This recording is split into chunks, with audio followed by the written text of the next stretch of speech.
afternoon, everyone. Thanks for joining us today. My name is Keven Selle. I am the weatherman here at Channel 3, and Ann Arnold is off this week, or off this month, so I thought I'd join you for a little tour at MSU and a very special collection, the Nolan III Heritage Print Collection. I thank everybody for joining us. I think we have St. Joe. St. Joe, everybody wave there. Can you all hear me at St. Joe? Oh, there we go. And I think Shepherd Elementary School might be on as well. Can't see you folks. Shepherd is here. But if you're there and we can hear you, everybody say hi real quick.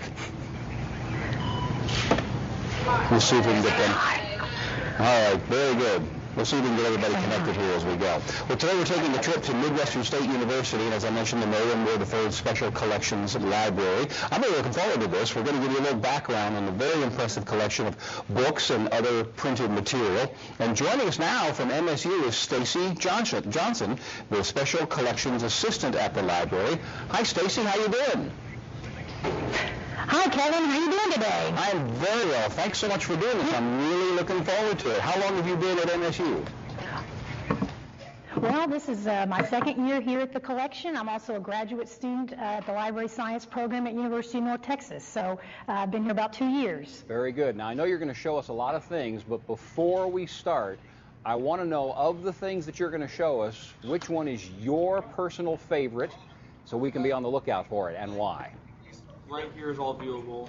Well, I think my favorite item is probably the Doctrinus Christianus. It was the first thing ever printed in the New World, and we have the only surviving copy of that. So it's a very special piece to us here at the Heritage of Print Collection. Right. Give us a little heads up when we get to that piece. But you're standing in front of something very important and impressive. Why don't you tell us what that is? Sure. This is actually where we start our tour of the Heritage of Print. This is a common wooden printing press. It was made sometime between about 1800 and 1815 by a man named Adam Ramage. Mr. Ramage was known for his economic and very durable print press designs, and it was made around the 1800s, but the reason we like to start here is because this press is very similar to the type of press that Johann Gutenberg first invented there in Germany in 1452. So, even though it has been about 400 years, the technology did not change a whole lot. This particular press was found in a barn in northern Mexico in the 1980s. We're not quite sure what it was used for, but we think probably some kind of a small newsletter from the way it's set up. It's actually made to be pulled apart and transported on ox cart across the U.S. So it's a kind of a neat testament to the heritage of the United States and our ability to go west and spread information. So I want to kind of just quickly demonstrate how the press works. What you would have is this piece down here at the bottom, if y'all can see, would slide out this way, and there's a wooden piece there at the top. Well, that would flip up, and a piece of paper would be placed there, and then the movable typeface, which are those little tiny pieces of lead type that actually make the words on the page, would be put in the bottom of that wooden piece, and then the piece that's above it would flip down, and we would slide the press underneath where the actual mechanism is to press it. And that's this little handle right here. You would pull it, and it would press down. And the design was inspired by a wine press used to make wine. So that's kind of where we think Johann got his original idea. This particular press is somewhat of a prototype. If you look at the kind of top of the press, it has a different kind of mechanism than most of the presses at the time, and also the ones that came after. It uses screws, as you can see on either side, and that we think was probably a prototype. Now, there's only about 50 of these left in the world, because when a printing house would get a new press, they would take the old press, chop it up for firewood, and burn it. So this press has actually survived the flames twice. Once whenever whoever had it stopped using it, and then another time after Mr. Moore, who we'll talk more about in a minute, after he actually bought it, it was involved in a fire in a warehouse. That's why it's blackened on the exterior. That's actually the heat of the flames brought the oil from years of ink use to the surface. But it is made out of durable Honduran hardwood, so it is very durable and still very sturdy, even though it was involved in that fire. But we really like to start the collection here and show the students this because it is a really neat piece of history. The University of Texas actually borrowed this press from us, and they had it on loan for quite some time, I believe about a year. So it's a very neat piece, and we want to introduce you guys to the collection with that first, and then we will be moving upstairs to see the rest of the collection. So that's all we've got for now. Stacy, this is great. I want to back up a little bit and ask a couple of questions, if I may. Did you say this was found in a barn in northern Mexico? Yes. Wow. Yes. How would it have gotten got there? A call from a. Sure, that's a good question, Kevin. We're really not sure. There's a lot of mystery. Now, there were some candle, like some wax stains, like it had been inside of a darkened room, and maybe that's, they were using candlelight to light whatever they're doing. But we think it was probably some kind of newsletter that they were printing on it there in Mexico, and it could have been during the Mexican Revolution. We're not quite sure. So where would this have been built? It was built in Philadelphia, I believe, is where Mr. Ramage, he immigrated from Scotland to Philadelphia in about 1795. So that's where it probably would have been manufactured and then taken apart and transported across the country. Okay, let me follow up on that taken apart. You said this was built to be modular so that they could move it around. Is this one of the first times that we would have done that or seen that in a press? I assume Gutenberg's was not designed that way. Yes, you are correct in that. It was probably one of the earlier ones where they were actually doing that, because at that point in time, about the 1800 time periods when we were really starting the Western expansion. Well, let me ask, and I'll get you another question in just a second, but let me give a heads up to those joining. If you folks have any questions, go ahead and have whoever's running the system at your school unmute. And if you have any questions, let me ask Stacy one more question, and then we'll see if you folks have any questions that I can pass along to her, because I think that they can't hear. You won't be able to hear them directly, Stacy, so I'll send the questions on through there. So did you say this is permanently at MSU, or is this something that's there temporarily? You said you've loaned it. No, this is permanently at Midwestern State University. The Nolan family dictated that they would have the collection here at the library, at Moffett Library. So it is a permanent collection. It started here in 1997. And one more quick thing, you alluded to the time frame, but just tell us that again. In comparison to Gutenberg, again, the first movable type press, what year was that as compared to this one that you're next to here? So Gutenberg's was invented around 1452, and this is from around 1800. So 350, something like that, about 400 years later. Very good. But it's unlike technology today. Technology will have a different thing every day, and this is, sort of similar, kind of stayed the way it was for that long of a time period. Okay, well, you helped me bring up another question.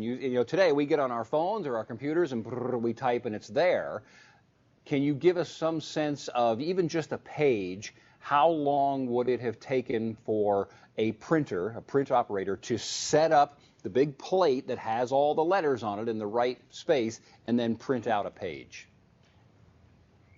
Well, the longest part would be setting the actual typeface up. That takes the longest time because whoever was setting up that typeface would have to do it backwards and upside down in order for it to print correctly. So the longest amount of time was spent doing that. Once they had those set up, which they would set them up at a time of several pages. So you're talking about one actual setup of that would have maybe 4, sometimes 2, sometimes 8 pages on it. But once they got that set up, it's a very quick process. I mean, you can produce a page in a matter of moments, really, because as soon as you slide it underneath there and you press this deal and pull the handle, it's there. So in the time it took in the olden days, someone to make a book by hand, you could make 100 books out on a printing press from Gutenberg's time. So it's quite a bit faster than the technology before, obviously, which would have been hand illustrated, hand done, which we will see some examples of that here in a minute. And describe a little bit about that setup process, because each little letter has to be put into place. Is that correct? Sure, and they would actually be in what they called forms, which would be metal and wood, and they would actually set those up in rectangles, just like a page would look, and it would be on this bottom, which is actually called the coffin, this bottom piece, and they would slide that out and put that metal setup, which is all set up in a little frame. So that's how it would all stay together. But sometimes they would fall apart, and they would actually call that pie. That's what the printing folks would call it when all the letters would fall on the floor, and it was a real tragedy. That does sound like a bit of a tragedy. Let me go to any of our schools. Yeah. Does anybody have any questions at this point? We're going to move upstairs in just a second. But if anybody has a question, maybe just raise your hand or wave, and we'll get your attention and get that question over to Stacy. If not, Stacy, I think we're in good shape. We're going to have you move upstairs and look at the the rest of the collection. Sure. While you're doing that, why don't you guys go ahead and do that? And while she's doing that, making that move, we'll go ahead and show you some pictures that are from around the gallery. And these were taken some time ago that we'll show you. But as they move from the first floor to the second floor, and we need to ask Stacy when she comes back online here where that printing press that she just showed us is, so that if you go to the MSU library, you want to see that on your own, you can certainly do that. Some neat things, though. You saw quickly there a printed book of The Wizard of Oz, and there was a comic book. I think we're going to show some comic book stuff live from the library here in just a minute. I really am fascinated to see some of this and share it with you guys and talk a little bit about where we are today in comparison to where we were when Gutenberg invented this movable type press. I think a lot of people agree that back in the mid-1400s, when that printing press was invented, that was a particular moment in time for all of humanity. We changed from telling stories and doing paintings on cave walls and whatnot to being able to print down words or pictures on a piece of paper and then share that not only in your local community but around the world in some cases. And so a lot of people are looking at our place in time today with the internet, how we can share those things immediately, not with any kind of a delay. But we're at another one of these seminal moments in human history. I think Stacy's gone back upstairs now. Stacy, can you hear me okay? Yes, sir. I'm here upstairs in the Moffett Library Rare Book Room. Great. It's on the second floor, room 215. So you have a little introduction for us, I think. And yes, I'm actually standing next to a picture of Mr. Nolan Moore III. Mr. Moore was a resident here in Wichita Falls. He grew up here, so a lot like some of your students. He went to school in Wichita Falls. He went to Midwestern State University in the 1960s. He graduated from University of Texas with a degree in mass communications because they did not offer that at Midwestern at the time. So Mr. Moore became an attorney and worked for many years for the Texas Print Industries Association. He passed away in 1995. And his family was hoping, in his will it actually stipulated that the collection should go to a university or some setting like a school so that the students could actually study the collection and do research with the items and become inspired as Mr. Moore had been. And that was his dream, and that is what we're trying to do here at Midwestern. We have the room open 5 days a week.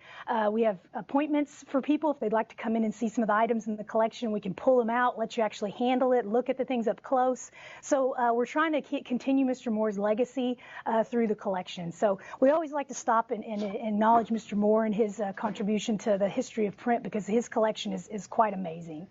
Stacy, do you have any sense, any information for us as to why he was so interested in this? Did he just love books? Did he love paintings? Did he love ink on his fingers? What was it? Sure. He went to the British Museum as a young man and saw their collection of man's attempts at written communication through time. And like they have the actual Rosetta Stone. We have a copy of that we'll show you here in a second. And that really inspired him to begin his collection. So, you know, I think he was always a book lover. He had a lot of comic books as a young man, as many men of that age, you know, in the 1950s did collect comic books. So he really had that as a passion. And then through his work with the Texas Print Industries Association, he really got involved with newspapers and helping to preserve. So that's why we have a really neat and fascinating collection of historic newspapers, which I'll show you a few here in just a little bit. Okay, great. Well, thanks for that perspective. Why don't you go ahead and start moving on to the next thing? Sure. But as you do, I want to talk a little bit about printing. I've talked to a few people about this program that I was doing, and they say, oh, printing, you mean like books and stuff, and that's certainly a part of printing, but this collection is more encompassing than just printing books, am I right?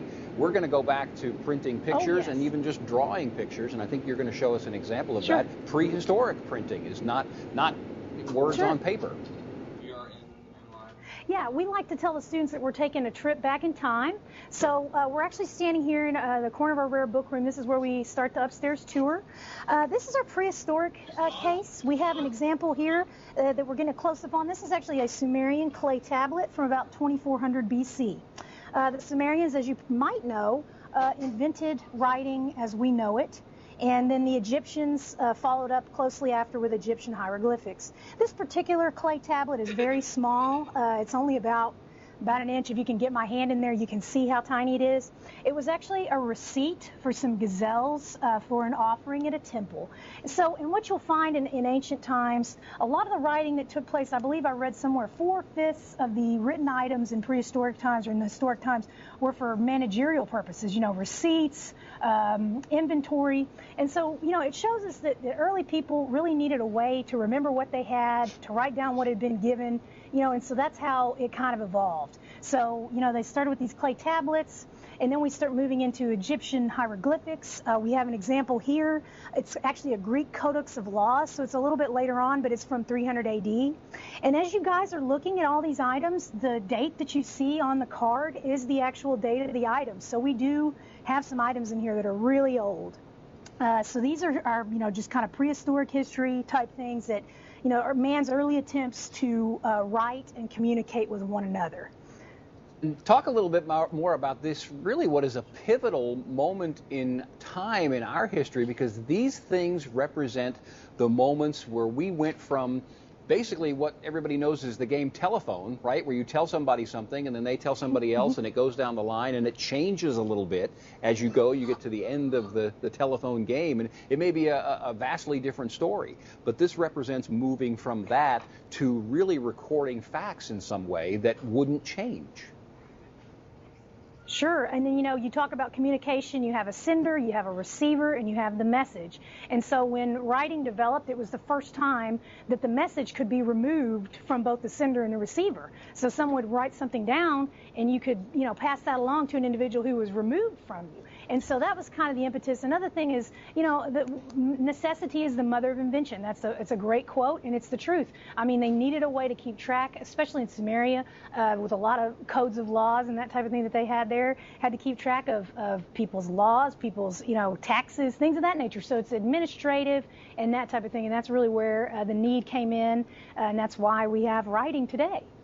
Well, let's move on then to the next section, and we're going to be talking about Asian printing and Chinese experiments. Yes. And let's talk about the time frame that these are in, again, compared to Gutenberg in the mid-1400s.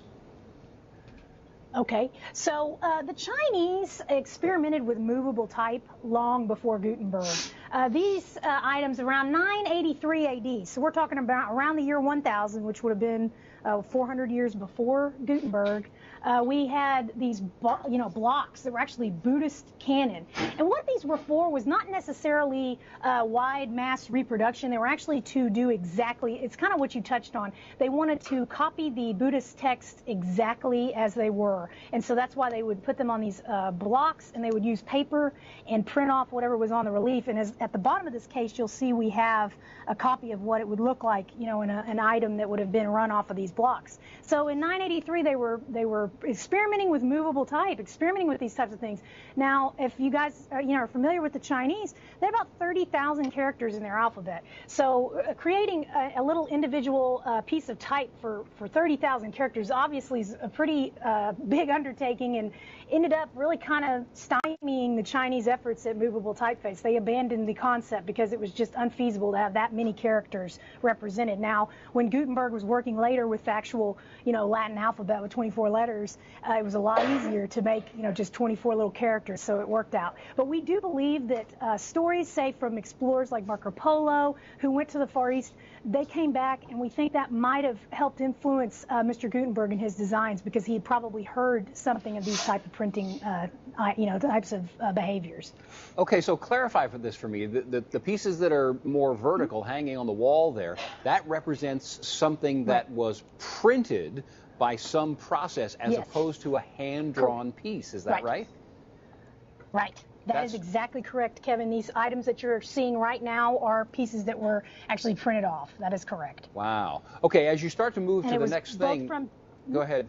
Sure. Those are actually both from, I wanted to make sure you guys knew, these are both from China and Korea. Korea also had some experiments with movable type. Okay, very good. Now, you said that the Chinese and the rest of these folks were experimenting with this movable type sometime before Gutenberg. Why then do we give Mr. Gutenberg the credit as being the one who really did this?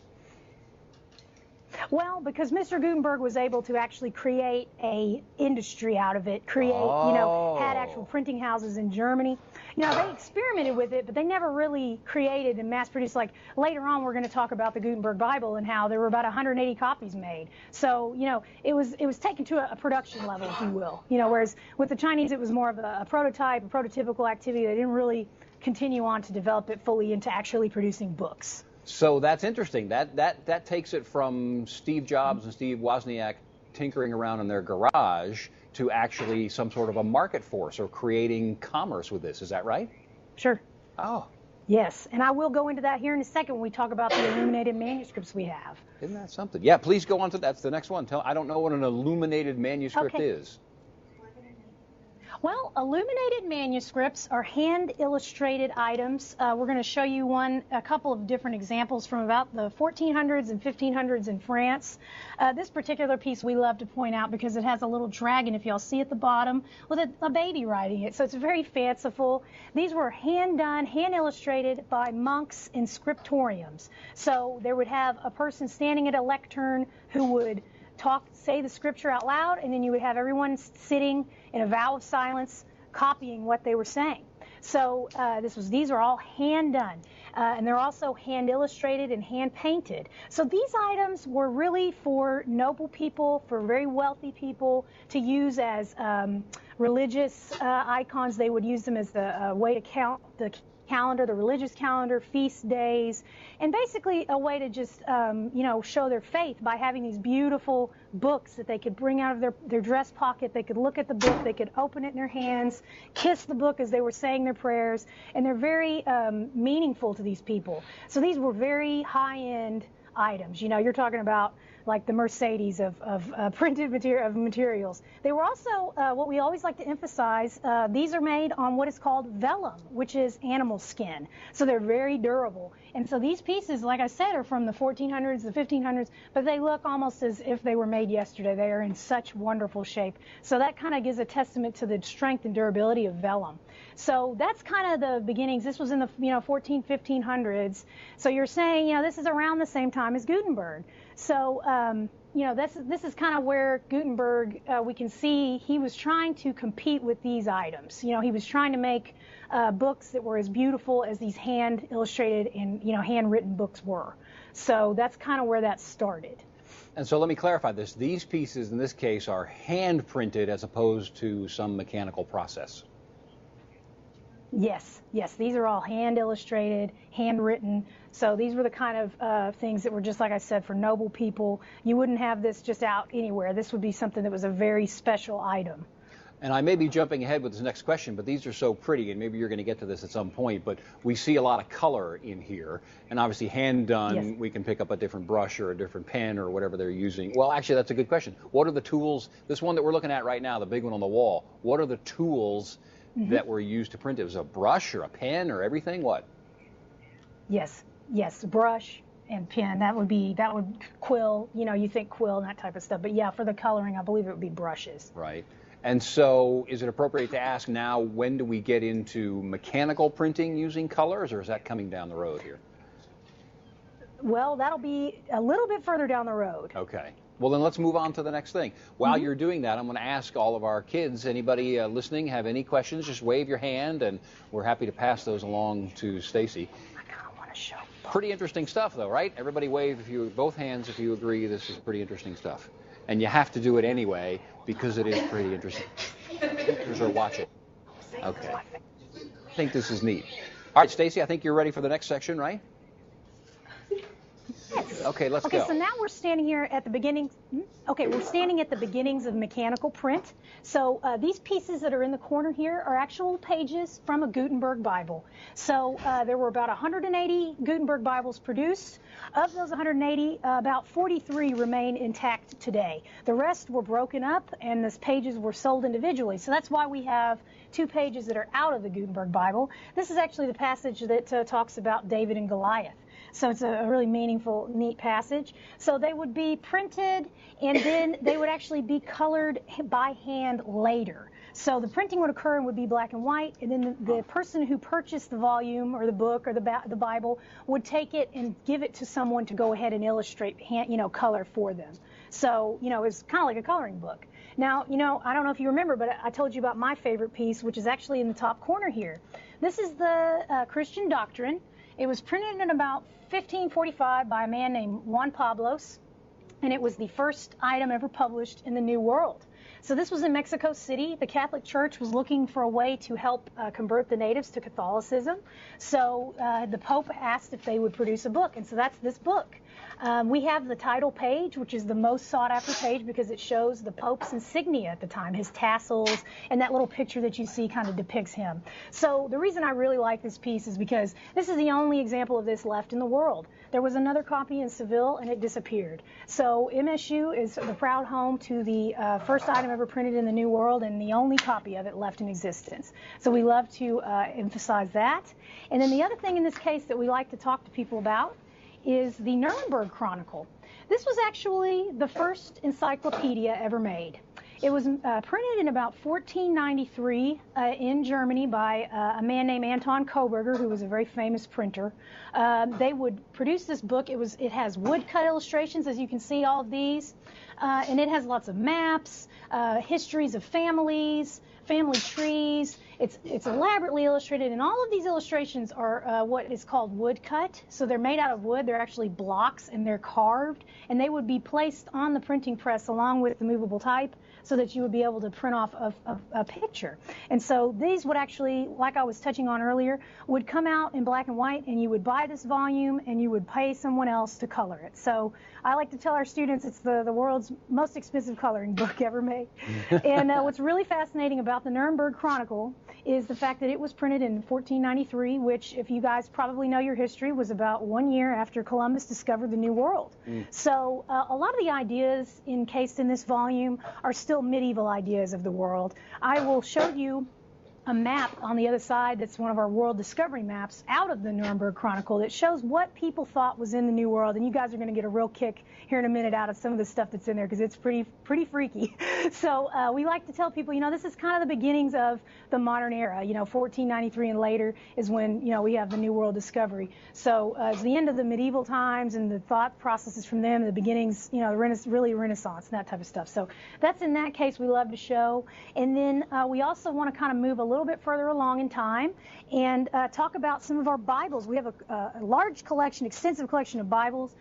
This particular piece in the bottom corner is referred to as the She Bible. It was printed in 1611. It's the King James Bible. And in this particular version, there is a chapter where it says, she went down to the city. And I believe it's in Ruth chapter 3. In another version of this Bible, it says he went down to the city. So there's variant copies of this. And this happens a lot in early printing because, paper was expensive. If mistakes got made, a lot of times the printers would just go ahead and go with it because they couldn't afford to pay for more paper and print it out again. So you'll find mistakes, you'll find instances with typos, and in a lot of cases that's the way that the books are identified now by modern scholarship because they do have these differences, variations. So this book in particular is a very famous variant is what they call it, and it does say she instead of he, but it is a version of the King James Bible that was printed in 1611. Okay, I want to ask how much would either that Nuremberg Chronicles book or a Bible, how much would that have cost a person at that time? Oh gosh, that's a question I would not be able to answer. I'm so sorry. I wish I could tell you, exactly how much that would have cost someone at the time, but I can tell you it would be something for a noble person. And Gutenberg, Koberger, these early printers were competing with these hand-illustrated, illuminated manuscripts, and y'all saw how beautiful those things are. And they knew they had to produce a product that was at least as beautiful and as as colorful as those items. So that's why these, as we get further in time, like this Bible that you're looking at from 1611 that I was mentioning, the printing, I don't want to say it got sloppier, but it definitely wasn't quite as much of a pressure to compete with those beautiful illuminated manuscripts. So you did see a little bit more sloppy press, a little bit more mistakes and things of that nature. But we do like to show that Bible because it's a very famous variant. We also have the first Bible ever printed in the New World, which is this piece right here, the Elliott Indian Bible. And it, again, was a piece that was used to help convert the natives to Christianity. So you brought up an interesting point. You're transitioning or competing with hand-printed Bibles versus the new printing press printed one. There must have been some transition period where some people said, oh, well, you've only got one of those printed ones. That's not as good as a hand one. Or was it the other way around? I think it probably was the other way around because, these printed books were such a novelty. I imagine it was on par with what people saw when they first saw an iPod. It was something completely different from what they'd ever experienced. And you know how people are. They love novelty. They love the newness. And so I think probably most noble people would have started to really want these, printed Bibles that were made in the Mainz, Germany by Mr. Gutenberg and then other printers. Well, okay, so as you move on to the next section of the collection, because we're going to move on to some other things, but I guess then this is like saying, okay, this was back in the day that you were one of the first people to have, like you say, an iPod or even an iPhone, Sure. and people looked at them and went, oh, he's got an Right. iPhone. That must be a very important person. So it was a status symbol. Exactly. It was a symbol of status, and there weren't that many. And as we've kind of touched on, with the invention of modern printing techniques of this kind, where you could mass produce, again, you could produce a book in 100 books in the case where it would take one that was hand done. So a lot faster, and even with the holdups with, typography, types of that thing where it'd be mistakes, it was still, a vast improvement and still made things faster. And what it ended up eventually doing is we start seeing a questioning of long-held beliefs. And so that kind of transitions us into our next section, which is about papal bulls and papal indulgences. As ideas began to spread and more printed material became available, literacy spread. More people started reading. And as a consequence, more people started thinking critically. And so what we have here is an example of a papal indulgence, which in around 1510, Pope Julius was trying to build St. Peter's Basilica. So he decided to go ahead and fundraise by writing these papal indulgences. And basically, if y'all are familiar with Monopoly, this was like a get-out-of-jail-free card. You could sin, and it would be forgiven. Well, this particular practice and other practices of the Catholic Church were witnessed by a man named Martin Luther. He actually visited Rome in 1510, the same year that this was produced, saw that Pope Julius was doing this, saw other practices that the Catholic Church were doing, and he really didn't like it. And that's kind of what was the impetus for the Protestant Reformation, which came about 7 years later. So, printing really opened up the world to knowledge, to new ideas, and changed the course of history in many instances. Very nice. Stacy, we're getting down to about, I think, 6 or 7 minutes left, so I don't want to interrupt you like I've been doing all through here, but you go on to the next thing. Okay. Sure. Let me fast forward, and I want to show you guys real quick. This is the Nuremberg Chronicle map I was discussing.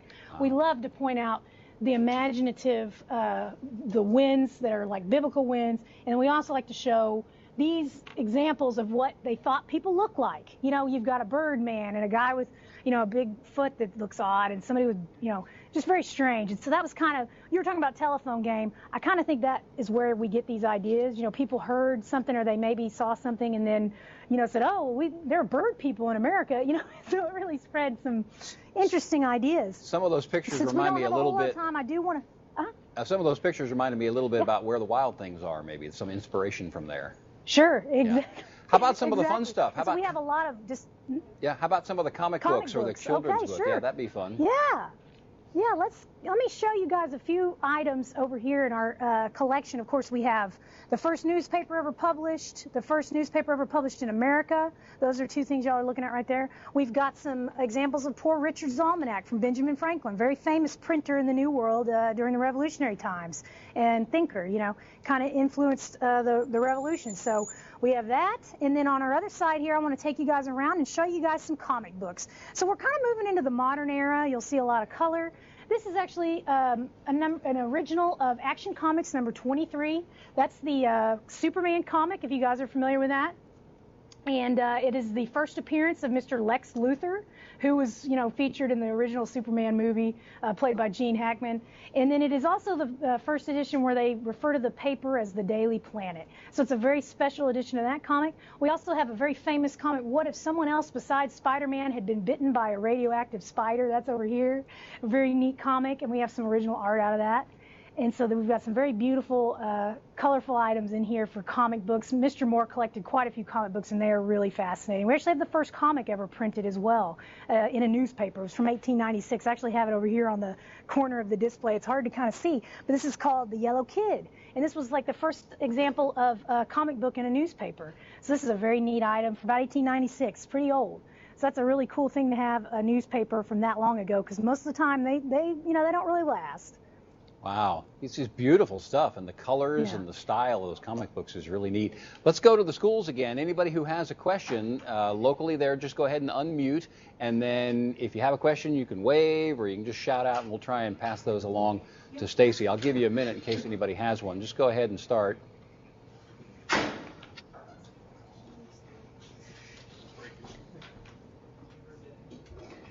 I see mad scrambling for remote controls going on.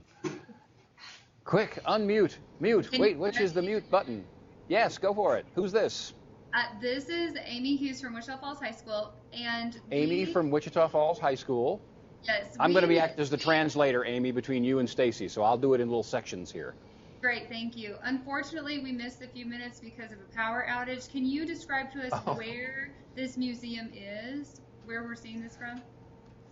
Absolutely. Stacy, they missed the very beginning. They had a power outage, and so this is actually going to lead to what I was going to ask you anyway, is where are you physically located? How do people get in? Is there a cost? Any of those kinds of things as we start to wrap up. Thank you, Amy.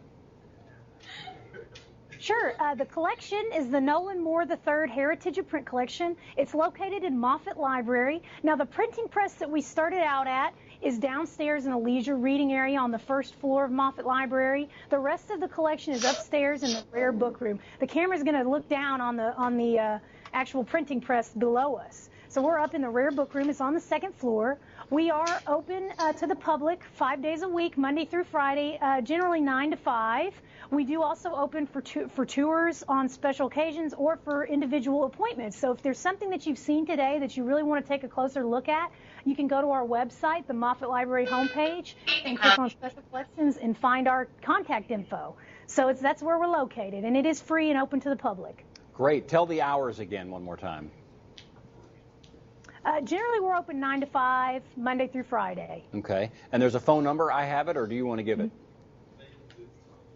Our phone number is going to be 940-397-4173. That's our Special Collections librarian, Courtney Bates, who actually is the impetus behind this collection. She did a lot of the work to get this collection open again about 2 years ago, and it's just been amazing. We've had a lot of turnout, and all the framing and all the collection display she worked really hard to do. So it's an amazing piece of history and something that you're just not going to run into every day. I hope we have enough time here at the end that I can show you the most beautiful book ever published. Yes, by all means, go that way. Which is a really famous piece. Yes, sure. And as you go, over here now go ahead. As you go, you were kind enough to give your email address as well, in case anybody wants to write that down. Sure. My email is going to be Stacy. It's STACY. It's .Johnson, JOHNSON, just like it sounds, and it's at mwsu.edu. Very good. Okay, you've got something really special for us to close out on. Yeah, I wanted to go ahead and show this item. This is the Kemp Scott Chaucer. This is considered the most beautiful book ever published. It was made in about 1891, so it's a little bit newer than some of our other items. But it was printed in the techniques that were used in the olden days. A publisher by the name of William Morris kind of became increasingly frustrated with what we were talking about earlier, the kind of devolving of printing techniques, how it kind of had gotten a little bit sloppy. So he proceeded to go ahead and produce these books. There were about 400 copies, and it took him about 2 years to make these books. Now, each page, you're looking at a page out of the book, it depicts the Canterbury Tales by Geoffrey Chaucer, and each of these pages is hand illustrated with the woodblock engravings, hand engravings. So they're all lavishly illustrated, and each of those little leaves and all of those little tiny, delicate details you see are all hand carved. So it's an amazing piece, and for Midwestern State University to have this item is unheard of. These are very rare, and like I said, it is considered the most beautiful book ever published. Really fun stuff. Stacy, thank you so much. Again, I'll go back to the schools real quick if you want to unmute and if there are any other questions. But if there aren't any other questions, we want to give a second to give a big round of applause for Stacy for this really nice tour here. Oh, I heard some clapping, and then maybe it got muted again. They're clapping. They're clapping. Oh, it's thunderous applause for you, Stacy. Thank you very, very much. Any final questions? I'll give them one more second if they have any more questions. Is there a time frame for this display, or is this up long term?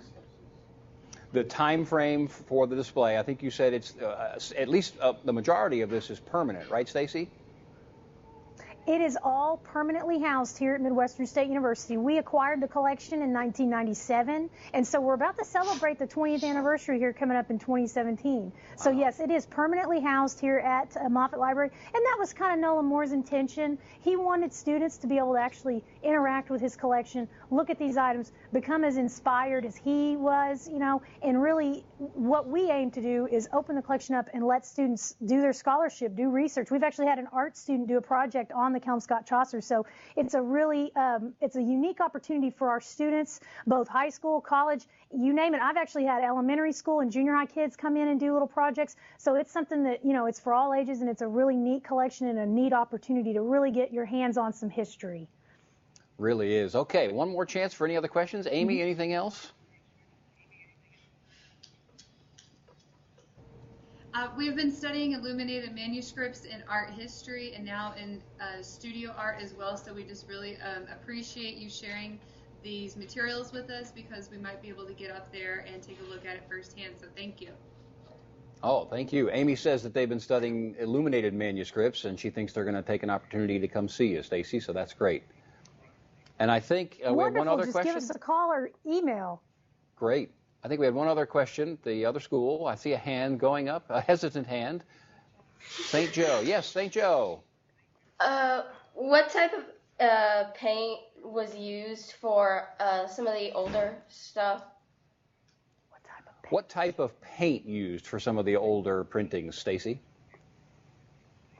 Well, I believe it would have been early paint techniques, you know, made with vegetable, you know, like beet juice, which is really red. Wow. You would get other, you know, different kinds of vegetables, and that's how you would make the pigments in order to make the paint. So it's very, you know, old-fashioned techniques for making paint. Now, ink is another technique that is used to make ink. Is very dangerous. It's actually something, there's depictions of ink being made outside of the city walls because it was such a potential for it to explode and blow up and hurt somebody. So because you have to get the ink very hot and you use linseed oil, so it's very dangerous. So I know a little more about ink than I do about paint, but I would imagine most of the paint's probably made out of natural materials, you know, different roots and vegetables and types of things like that. And those inks and paints being made of, maybe this is the wrong word, but relatively primitive materials, I think it's a big problem in preserving that stuff, right? They fade or flake away.